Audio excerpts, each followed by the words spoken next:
So when should you give up? Like, how many projects have you been on, started a new business? How many times you just think, I just haven't got it in me, I can't keep going. I've given all this blood, sweat, and tears. I've run out of energy. I'm stressed to the eyeballs. I've run out of money. And it just looks all so glum and glib. And you just think, oh, or you might just be bored.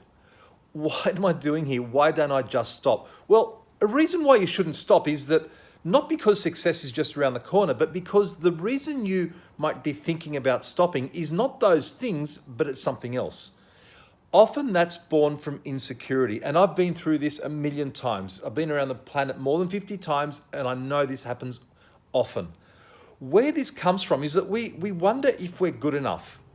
Am I good enough for this industry, business, career, whatever? Am I good enough at sales? Am I good enough at bookkeeping? Am I good enough as a mechanic? Am I good enough at account management? Whatever it is. And this good enough comes from us seeing the very, very, very best. We look at the very, very best and we think, oh my God, I'll never get to that. But you don't need to, because the very, very, very best is the 0.1%, if not less. So you've got to think that 99.99 or 99.999% of people doing what you do are not the very best. There is a huge amount of opportunity beyond the very best. Even if you think, well, okay, I'd like to be excellent. Well, that might be the top 10%. It still leaves 90% of people who are really awesome at their job and doing brilliantly. Now, I'm not preaching mediocrity. What I'm saying is do the best you can at what you do, and it is more than likely enough. Not everyone can book Bill Clinton for their conference.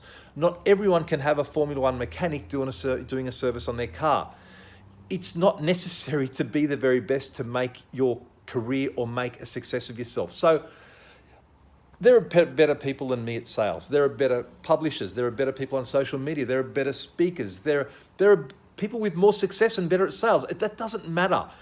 I can do the best I can do. Now, when to quit? When I hate it, when I've completely run out of money, when there's no more blood, sweat, or tears to come out of my body, then it might be the time to give it in, but not because of these subliminal insecurities. I'm Stephen DiPietro. Thanks again for tuning in.